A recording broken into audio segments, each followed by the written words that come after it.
não se precipitar, mas procurassem refletir e analisar. Nós temos feito uma série de estudos cronologicamente. Nós pegamos a vida de Yeshua, o seu ministério, e pegamos os evangelhos, os 4, e fizemos uma sequência cronológica dos fatos. Nem sempre ali nos evangelhos está na mesma sequência. Às vezes há uma pequena divergência, mas nós procuramos tentar pegar esses fatos cronologicamente, desde o seu batismo até sua morte e ressurreição, e as suas profecias sobre eventos futuros. O problema que nós conseguimos detectar foi que,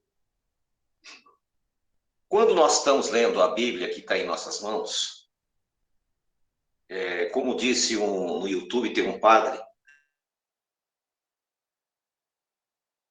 os cristãos, os crentes, os evangélicos, os católicos, inclusive, também, acham que a Bíblia desceu do céu com zíper e tudo. Porque as pessoas não sabem como a Bíblia chegou até nós. Então, hoje nós vamos começar um estudo, e para que a gente possa entender esse estudo, nós vamos ter que entender como é que a Bíblia chegou da forma que nós temos. Hoje, com essa facilidade, né, de capítulos, versículos. Vocês sabem que a Bíblia era escrita em pergaminho e em rolos. Não havia capítulo nem versículo. Foi no século XIII que um clérigo inglês chamado Stephen Langton, ele iniciou o processo de capítulo e versículo. Depois, 300 anos depois, Robert Estienne, ele veio aperfeiçoar o trabalho que tinha sido feito no século XIII, de capítulos e versículos. Por exemplo, quando você pega Filipenses capítulo 1, o versículo 30. Depois inicia-se o capítulo 2, e assim por diante. Qual foi o critério que esses tradutores usaram para separar capítulo e versículo? Porque é justamente nesta separação de capítulo e versículo que mora a confusão. Como era em pergaminho, muitas vezes uma profecia específica se mistura com uma outra profecia para um outro tempo. Uma profecia que era para o tempo X e uma profecia que era para o tempo Y. De repente, ela está na mesma linha e muitos interpretam essas profecias como se fosse no mesmo tempo. E não é verdade. E quando você faz um estudo da cronologia, nós vamos perceber que há muita divergência e muito engano, e vamos entender o que está acontecendo. Porque a gente começa a julgar a situação que estamos vivendo hoje, nós começamos a julgar os porquês as coisas não estão acontecendo como deveríamos na nossa mente, em virtude do quê? Desta forma equivocada de interpretação profética. E o tema de hoje é: haverá realmente um avivamento tão esperado? A igreja à qual eu pertenci, ela pregava que viria uma época em que viria uma chuva espiritual chamada chuva serôdia, ou serodia. E eles diziam o seguinte, que na época dos apóstolos teve a chuva temporã, que foi a chuva da plantação, da semeadura. E na volta de Jesus haveria uma chuva serôdia. E muitos de nós esperávamos esta manifestação espiritual de uma forma muito grande, uma forma muito profusa. Queríamos concluir toda a obra que Deus estabelecera. E olhávamos para Atos 2 e víamos ali aquelas conversões em massa, 3.000 pessoas, 4.000 pessoas, 5.000 pessoas. E, de repente, eu imaginava, nossa, vai ser uma coisa extraordinária. E hoje, com toda a tecnologia que nós temos, então vai ser uma coisa fora do comum. Essa era a nossa crença naquela época e até pouco tempo atrás. Mas quando nós começamos a estudar a Bíblia, como eu disse, cronologicamente, nós percebemos alguns erros teológicos. Em primeiro lugar, foi Eusébio de Cesareia que disse que o ministério de Jesus foi de 3 anos e meio. Por quê? Porque ele queria justificar o Papa como sendo vicário de Cristo. E os 3 anos e meio já tinha sido cumprido, então agora o vicário de Cristo era o Papa. Só que quando você pega e começa a fazer a contabilização do ministério de Jesus, nós vamos perceber que se fosse 3 anos e meio, ele teria que ter passado 3 Pêssar, 3 Ásimos, 3 Shavuot, 3 trombetas, 3 Yom Kippur, 3 tabernáculos. E ele passou apenas um. Ou seja, pela Bíblia, o ministério de Yeshua foi de apenas 1 ano e alguns meses. Quando abrimos a Bíblia em João, no capítulo 6, nós percebemos que há um equívoco ali. Os copistas colocaram uma Páscoa no meio, no capítulo 6, que não existiu. Porque não existiu a Páscoa, o sacrifício de Pêssar era a cada 12 meses. Se você pegar a cronologia ali, deu 6 mais ou menos. Enfim, isso foi nos chamando a atenção que havia algum erro, um equívoco.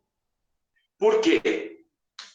Quando nós começamos a questionar a nossa geração, o que está acontecendo hoje, e com o que aconteceu no passado, e as profecias que Yeshua determinou, nós vamos ver que há uma diferença muito grande. Nós vamos iniciar a nossa leitura no livro de Joel, no capítulo 2. Joel, capítulo 2, no versículo 28. E há de ser que depois derramarei o meu espírito sobre toda a carne. E vossos filhos e vossas filhas profetizarão. Os vossos velhos terão sonhos. Os vossos jovens terão visões. E também sobre os servos e sobre as servas, naqueles dias, derramarei o meu espírito. Nós lemos Joel capítulo 2, versículo 28 e 29. Quando nós lemos isso aqui, nós vamos lá para Atos, capítulo 2. Prestem bem atenção. A resposta desta profecia se encontra em Atos, no capítulo 2. E olha o que diz aqui. Atos 2:14. Pedro, porém, pondo-se em pé com os 11, levantou a sua voz e disse-lhes: homens judeus e todos os que habitais em Jerusalém. Presta atenção. Homens judeus. Guarda esta frase, homens judeus, que no futuro eu vou explicar por que ele usou essa expressão. e todos os que habitam em Jerusalém. Seja-vos isto notório, escutai minhas palavras. Estes homens não estão embriagados, como vós pensais, sendo ainda a 3ª hora do dia, ou 9 da manhã. Mas isto é o que foi dito pelo profeta Joel. E nos últimos dias acontecerá, diz Jeová, que do meu espírito derramarei sobre toda a carne, e os vossos filhos e as vossas filhas profetizarão. Os vossos jovens terão visões, e os vossos velhos terão sonhos. E também do meu espírito derramarei sobre os meus servos e as minhas servas naqueles dias e profetizarão. O versículo para aqui no 19. Por que eu paro no 19? Porque esta profecia de Joel 2 se cumpriu em Pentecostes, do versículo 19 em diante, de Atos 2. Até o 32, é uma outra profecia. Por quê? Diz assim: e mostrarei prodígios no céu e na terra, sangue, fogo e colunas de fumaça. O sol se converterá em trevas, a lua em sangue, antes que venha o grande e terrível dia do Senhor.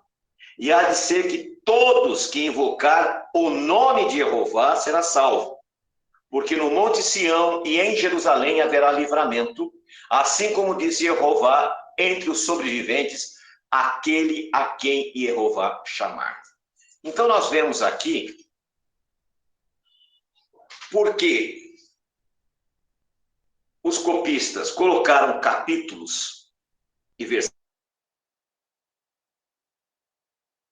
das profecias. Colocaram como se fosse uma profecia, e são duas.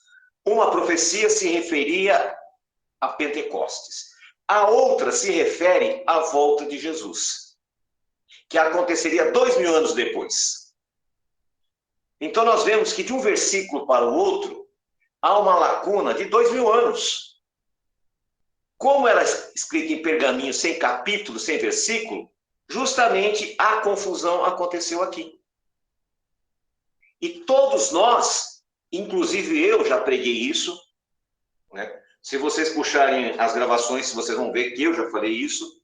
Só que aí começou a entrar em choque. Quando eu comecei a estudar o que Yeshua disse, não se encaixa a um movimento de avivamento de grandes profusões no futuro. Por que eu estou dizendo isso?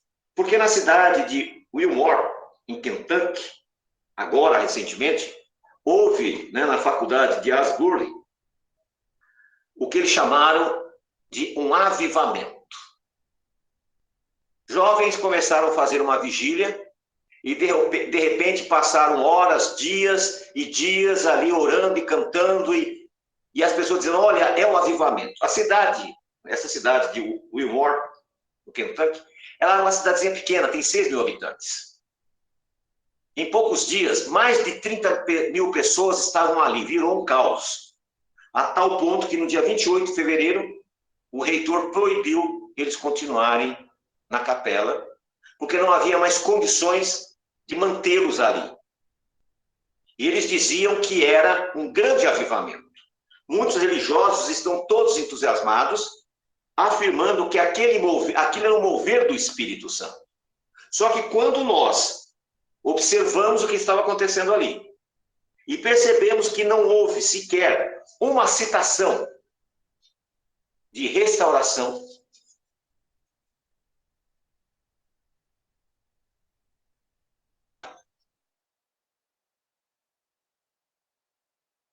sentimentos pessoais de um para o outro.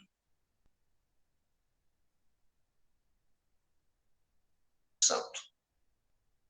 Porque só o Espírito Santo pode fazer com que nós sintamos arrependimento. Não estou dizendo isso, estou dizendo que ali não é o avivamento que eles acreditam que se refere a Joel capítulo 2, 28. Por quê? Porque Jesus, ele dá exatamente ao contrário. Nós vemos em Lucas, no capítulo 18, no versículo 8, o que Yeshua diz. Eu digo a vocês, quando o Filho do Homem voltar, ele vai encontrar fé na terra? Não. Ele mesmo disse que na sua volta haveria uma apostasia muito grande. O que é fé? O que é emuná? A palavra hebraica emuná, ela é muito mais ampla do que da palavra fé em português. A palavra fé em português significa eu acredito.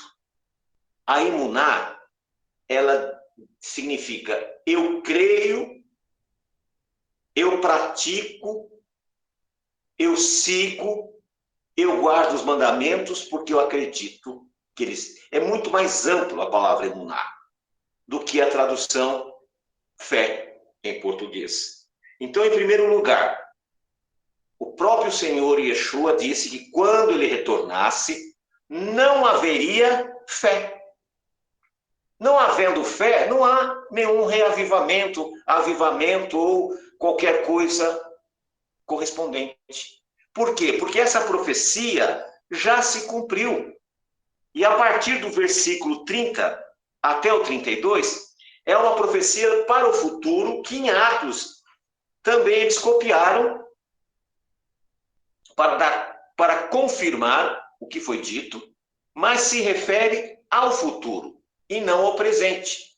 Essa expectativa desse suposto derramamento é uma expectativa que não está de harmonia com o que Yeshua disse. Não haverá fé. Ele diz, como foi nos dias de Noé, assim será a vinda do Filho do Homem. Casavam e davam-se em casamento, até que veio o dilúvio e levou a todos. Ou seja, eles estavam despercebidos. Eles não estavam preocupados com Deus, eles não estavam preocupados com nada. Cada um queria cuidar da sua vida. Cada um queria cuidar da sua riqueza, das suas posses.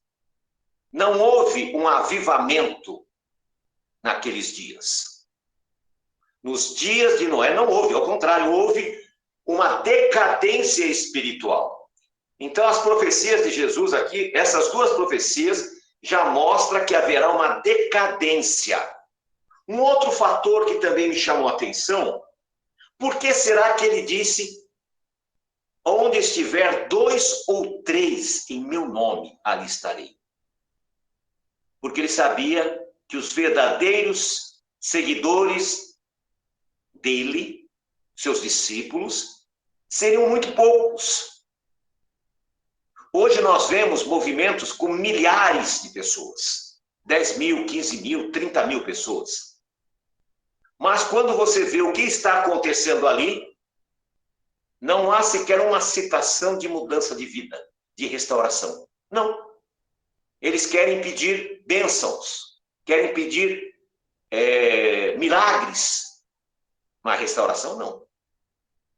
Então nós temos que começar a entender que quando Yeshua profetizou aos seus discípulos que haveria uma época em que o amor se esfriaria de quase todos. Em Mateus capítulo 24, versículo 22, ele diz assim, se aqueles dias não fossem abreviados, não se salvaria ninguém. Ué, e onde está esse avivamento? E por que abreviar aqueles dias? Porque se ele não abreviar, irmãos, até nós vamos perecer. Haverá fé na terra quando o Filho de Deus voltar? Hoje, é natural, eu vejo, acontece comigo, eu sei que acontece com você. Na maioria das vezes, nós estamos tão fracos. Quantas vezes, irmãos, eu coloco o meu joelho em terra e falo, Senhor, me dá coragem para ir para a congregação. O desânimo é uma coisa enorme. O cansaço espiritual é tremendo. Por isso que ele disse, eu vou abreviar esses dias, porque senão nem vocês vão herdar a salvação. Porque são dias difíceis, são dias complicados. E no próprio livro de Mateus, no capítulo 22, versículo 14. Muitos chamados, poucos escolhidos. E esses poucos chamados são chamados também de remanescente, o que sobrou. Então nós sabemos que esta geração será uma geração de poucas pessoas que vão realmente estar em busca da salvação. Hoje eu vejo julgamentos, pessoas julgar, mas se vocês tivessem a verdade, vocês estariam bombando, como usam a linguagem popular. Aí eu uso, mas não, a minha Bíblia fala o contrário. A minha Bíblia diz que serão poucos. Mas aqueles que vão atrás do anticristo e do espírito do anticristo, esses são muitos. Porque ali é oferecido o quê? O mundo, riqueza, poder. Aqui nós oferecemos isso. Nós oferecemos um caminho estreito, um caminho difícil. Na semana passada eu disse para as pessoas, vocês não precisam fazer voto, vocês não precisam fazer romarias, vocês não precisam fazer sacrifício para alcançar o seu objetivo. Basta observar Deuteronômio 28, do versículo 1 ao 14. Se você observar ali, estas regras de fé fará com que você tenha o melhor dessa terra. E o melhor dessa terra vem através da obediência. E junto com ela vem a fé. Porque ninguém obedece a Deus se não tiver fé. Emuná. Se você não cumprir os princípios que está ali em Deuteronômio 28, ali diz que tudo vai girar ao seu favor. As bênçãos vão correr atrás de você. Quando você guarda a lei do Eterno, não seleciona que mandamento que você quer guardar, porque hoje existem pessoas que fazem uma seleção. Eu vou guardar esse, mas não guardo aquele. Eu quero aquele, mas não quero esse. Não.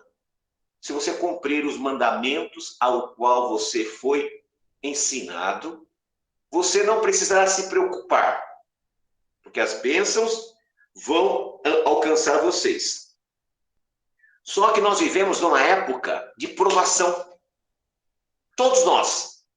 Em Mateus 22, do versículo 31 a 54, diz assim, disse também Yeshua a Simão, a Pedro, Simão, eis que Satanás vos pediu para vos peneirar como trigo, mas eu roguei ao Pai por ti, para que a tua fé não desfalecesse.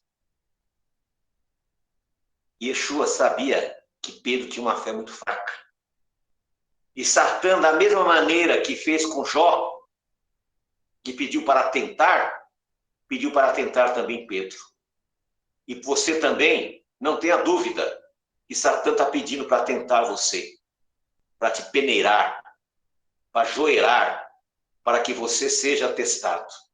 E Jesus disse, olha, eu pedi ao Pai porque eu te conheço.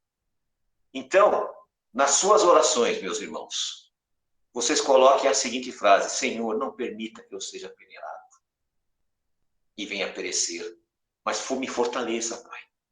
Abre a minha mente para que eu possa entender o que eu preciso fazer para estar de pé diante do trono branco e poder receber a pedrinha branca com o novo nome. Pedro foi pedido, Satã pediu, eu quero peneirar, porque Satã sabia que ele ia fracassar. Como ele fracassou quando Yeshua foi crucificado. Ele conhece cada gesto nosso, cada atitude nossa. Em 1 Coríntios, no capítulo 2, no versículo 10, diz assim, Aquele, pois, que pensa estar em pé, veja que não caia. Muitas vezes, irmãos, Satã, ele vai pedir para testar você. Ele não pode tentar você sem autorização de Deus. Isso é bíblico. Então, você tem que estar ligado na videira para suportar as provações, para não cair no meio do caminho. Eu, nesta minha jornada, já vi mais pessoas caírem e ficarem no meio do caminho do que pessoas se converterem. É muito triste. Já se passa dos milhares de pessoas que conheceram Yeshua, conheceram a restauração, conheceram a Techuvá, conheceram a Torá, mas ficaram no meio do caminho. Por quê? Porque foram testados e foram pesados e achados em falta.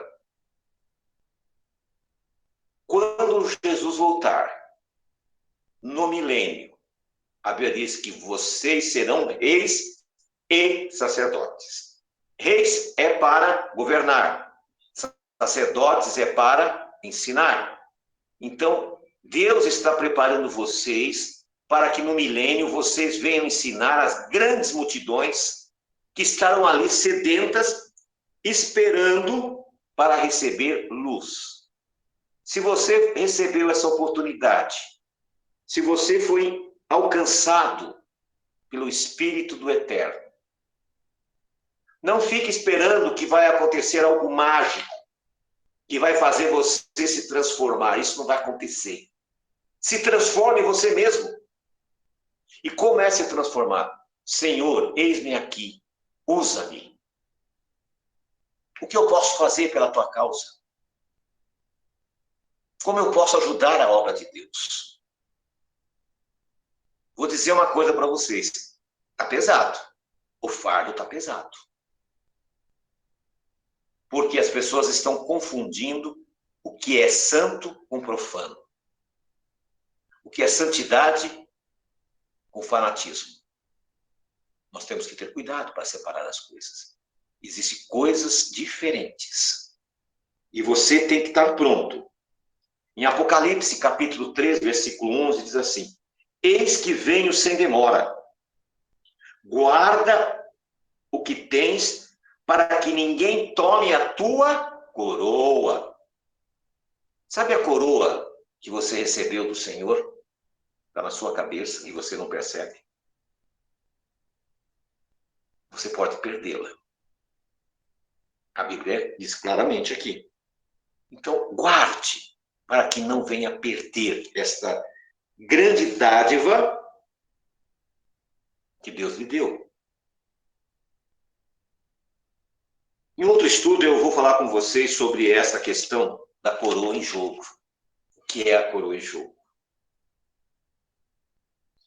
E vocês vão conseguir assimilar o pouco tempo que nos resta. É tão pouco tempo, irmãos. Eu tenho tantas coisas para falar para vocês, e Jesus uma vez disse para os discípulos, mas vocês não suportariam. Se vocês soubessem como o tempo está curto profeticamente, nós estaríamos unidos nesse pequeno grupo e faremos a diferença. Outra coisa, irmãos, nós temos que ter esmero, carinho, dedicação para a obra de Deus. Não podemos fazer a obra de Deus de qualquer maneira. Davi diz, alegrei-me quando me disseram, vamos à casa do Senhor. Por que ele disse isso? Porque ali ele encontraria a presença da Shekinah.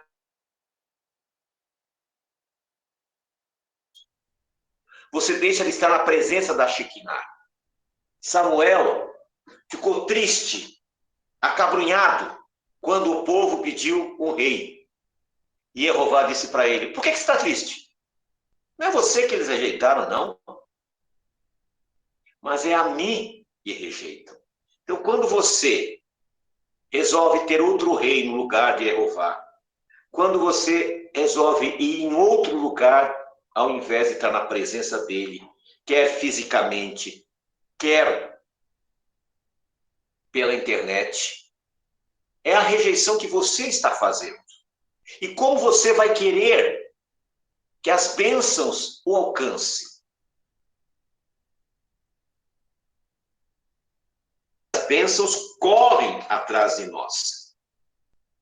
Em Jeremias 48, 18, diz assim: maldito é aquele que fizer a obra de Jeová relaxadamente. E eu vou dizer uma coisa para você, para todos nós, para aqueles que não estão aqui. Não seja maldito. Não faça a obra de Deus relaxadamente. Não há justificativa. Não existe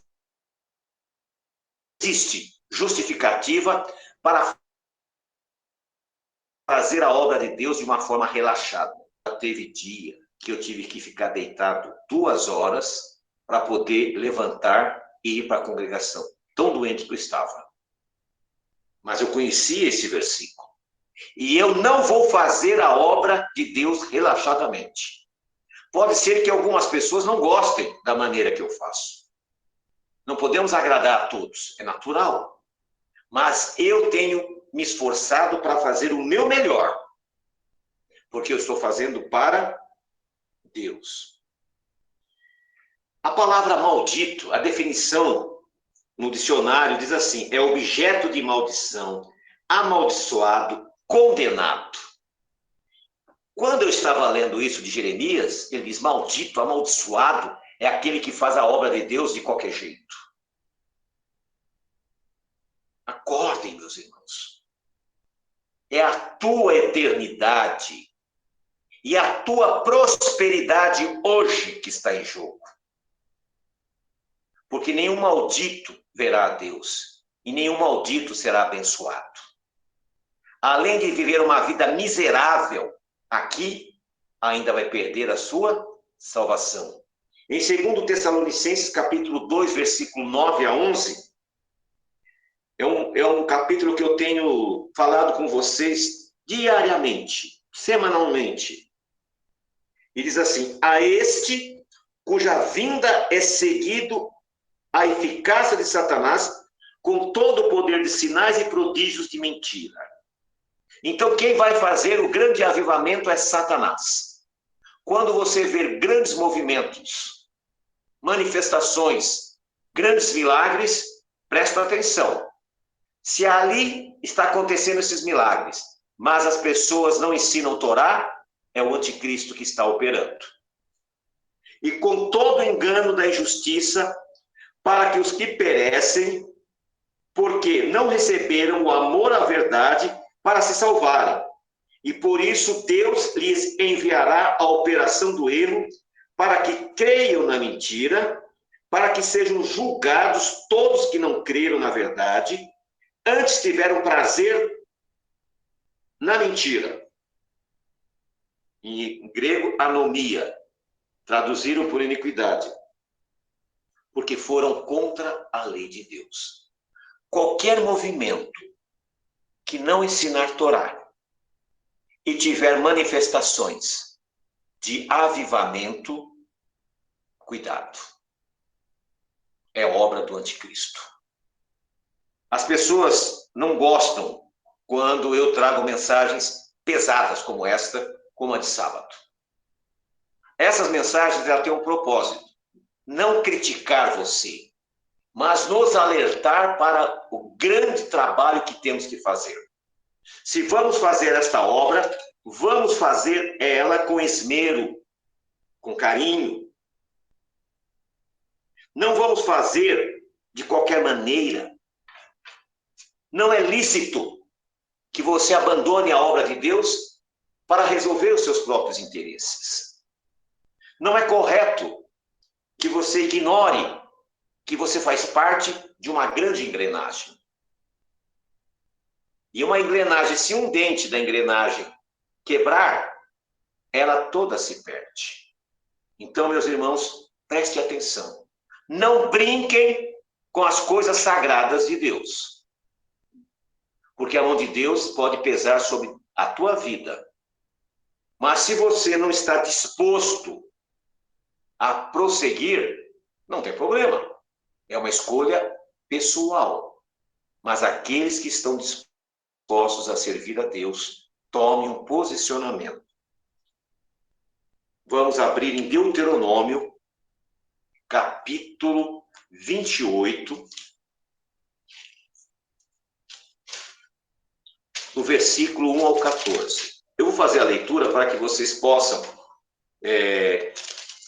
ver como é fácil ser uma pessoa abençoada.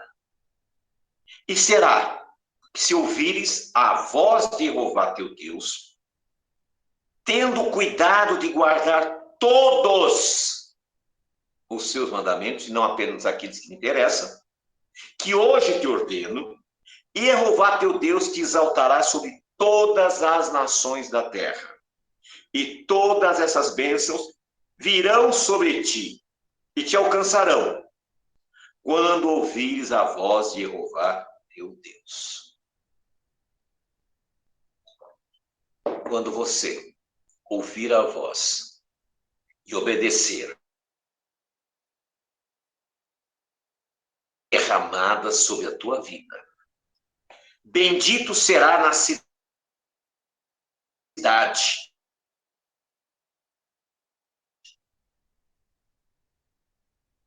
E bendito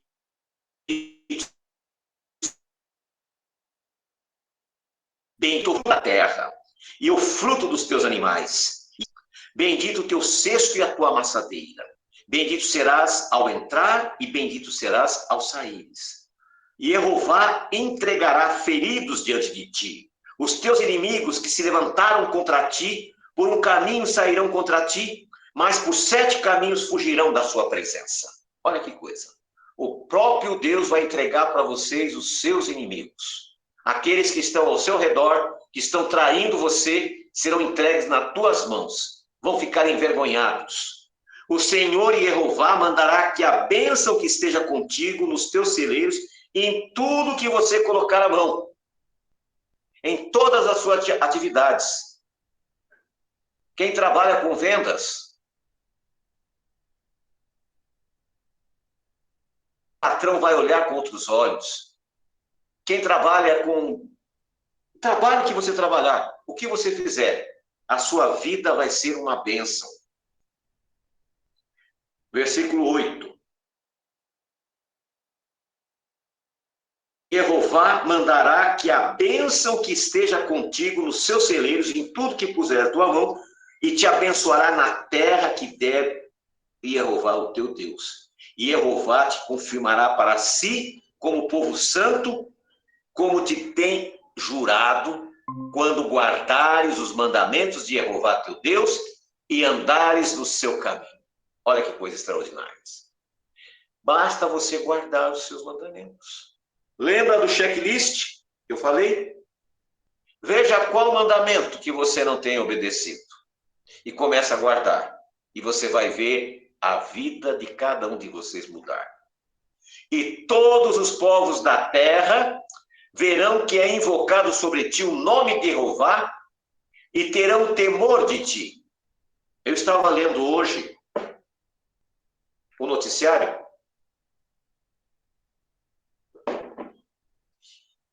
Tem uma pessoa, um judeu, que ele tem uma Bíblia hebraica de 1.100 anos. E ele decidiu colocar em leilão. Ele pagou nessa Bíblia $1 milhão, $1 milhão, perdão. E ele vai conseguir nesta Bíblia $50 milhões. Aí eu fiquei curioso para saber quem era esse sortudo. O sobrenome dele é muito conhecido. É o Safra. Olha só, irmãos. Como aquelas pessoas que guardam os mandamentos de Deus são abençoadas. Ele comprou esse exemplar de 1.100 anos. Pagou $1 milhão. E vai vender por 50 milhões. É o que está aqui. Deus vai multiplicar, Deus vai abençoar. Por quê? Porque eles são fiéis. Porque eles cumprem Torá. Versículo 11. E Jeová te dará abundância de bens no fruto do teu ventre. Você não vai abortar filhos. Você vai tê-los.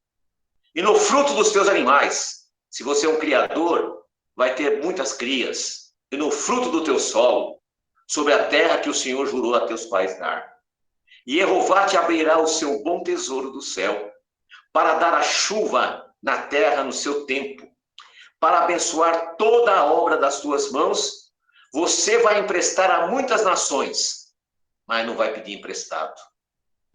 Você vai ter muito dinheiro e não vai precisar pedir. E Jeová te porá por cabeça e não por cauda. E só estarás em cima e não debaixo, se obedeceres aos mandamentos de Jeová teu Deus, que hoje te ordeno para os guardar e cumprir.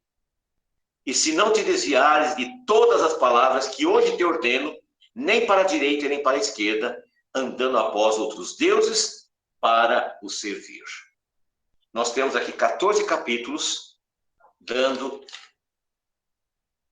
o modelo de prosperidade, o modelo de felicidade, o modelo de alegria. E agora, do versículo 15 até o versículo 68. Do 15 ao 68. 14 versículos de bênção.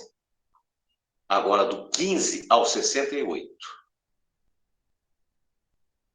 43 versículos de maldição. Nem vou ler. Deus os livre. Então, percebam, irmãos. Nós temos que tomar um posicionamento. Não espere um avivamento generalizado, porque esse quem vai trazer é o anticristo. Mas nós podemos fazer um avivamento pessoal. Uma restauração pessoal. Você pode se restaurar. Se até aqui você não tem cumprido a palavra, se até aqui você tem feito as coisas de uma maneira relaxadamente, tome um posicionamento. A partir de hoje, eu vou servir a Deus integralmente. E a Bíblia diz, provai-me nisto, como está em Malaquias, se eu não vou abrir as portas dos céus e não vou derramar uma bênção sem medida. Ou seja, quando você é fiel, Deus vai derramar sobre você bênçãos incalculáveis. Em Ageu fala a mesma coisa. Você está olhando, no celeiro não tem nada, está vazio. As árvores não têm frutos. Todavia, a partir de agora, eu vou fazer um milagre e você vai ser abençoado. Esse é a grande esperança que nós temos. E é através dessa esperança que nós vamos alcançar as vidas. Por isso que nós dependemos de você. Não coloque nada na presença de Deus. Ah, não, eu vou resolver esse problema, mas hoje eu não quero ver Deus, não. Hoje eu decidi que eu não quero ter nada com Deus porque eu decidi fazer as minhas coisas. Isaías 66, 23. E será de uma lua nova a outra, e de um sábado a outro, e virá toda a carne adorar perante mim, diz o Senhor. A Sheolã, quando ela começou esse trabalho, ela tinha um propósito: expandir-se, crescer, ir para o máximo de lugar possível. E ainda estamos nessa jornada. Se você acha difícil, não tem problema. Talvez Deus tenha outro projeto na tua vida. Mas se você quer estar caminhando nesse projeto, vamos fazer as coisas como tem que ser feito. Vamos abraçar a verdade. A Bíblia diz que a verdade vos libertará. Agradeço aos irmãos que estão aqui. Eu vou dar ao Rochélio um minuto para que ele possa também nos ajudar, dando a sua contribuição nesse estudo de hoje. A palavra é contigo, irmão Rochélio. Amém, Rabino. Graças a Deus, uma palavra do Eterno. Eu acho interessante que avivamento é uma situação que eles criaram essa ideia, né? Quando veio o Espírito,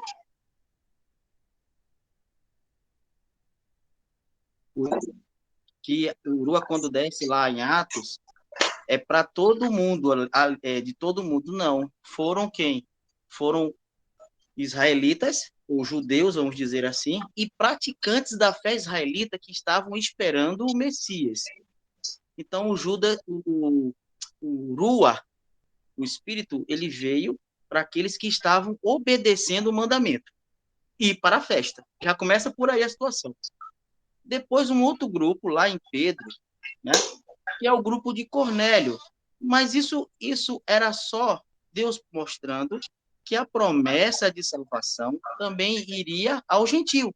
E graças a Deus por isso, porque tem gentios como Cornélio, que faziam o que? A tzedaká, né, que é mal traduzido nas nossas Bíblias como esmola, né, que faziam o quê? Oração e obedeciam os mandamentos. E aí, lá no concílio, o que é que foi dito? Esses aí, todo o Shabat, estavam lendo Moisés, ou seja, nos sábados estavam lendo Moisés. Então, tá, se isso é avivamento, o que é que eu entendo que é avivamento? É quando você faz Shabat e você convida a tua família para fazer, sabe? É quando você faz uma comida diferente, uma comida de acordo com os mandamentos de Deus, chama a tua família, teus amigos e diz: olha, isso aqui é bom, isso aqui é puro, isso aqui não faz mal, isso te dá saúde. Então, avivamento é quando as práticas, né, a transformação acontece assim. A gente acabou de ler aí em Deuteronômio, acontece assim, né? Onde as pessoas olham e veem, poxa, como é diferente isso. Então, eu vejo assim, avivamento para mim é isso, são essas atitudes, as pessoas perguntarem, te pararem, né? Por que que você é diferente? Por que que eu vejo paz em você?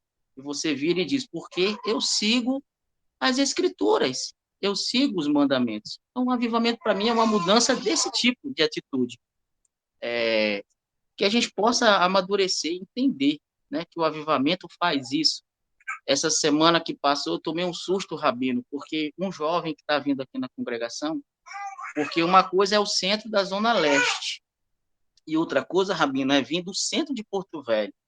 Ele, gripado, pegou uma bicicleta e veio para estudar sobre as escrituras. Você está entendendo? Num dia de sábado, um jovem de 18 anos, gripado, pegou uma bicicleta e veio aprender. Então, eu olho para isso, eu vejo avivamento. Alguém querendo aprender os estatutos de Deus, alguém querendo aprender os mandamentos de Deus, querendo cumprir. Isso é avivamento para mim, né? Não querendo. É complicado, né, Rabino? As pessoas. A gente tem que saber separar as coisas. Nós precisamos sim do Urua. Mas se não aprendemos os mandamentos de Deus, nós vamos saber o que Ele quer que nós façamos. E nem vamos aprender a utilizar os dons que é o Espírito, porque ele vem para nos dar esses dons. Nós temos 9 dons, né? E as pessoas ainda não entenderam isso, né? Mas que Deus abra esse entendimento na nossa vida. Amém?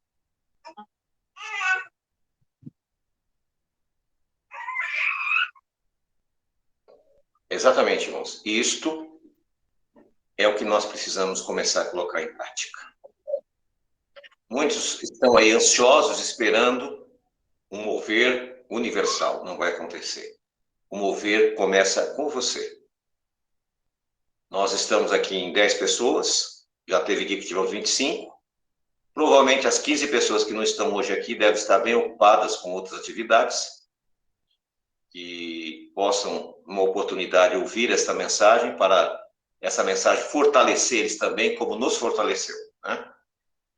A irmã Creuza está por aí? A irmã poderia orar para nós, irmã Creuza?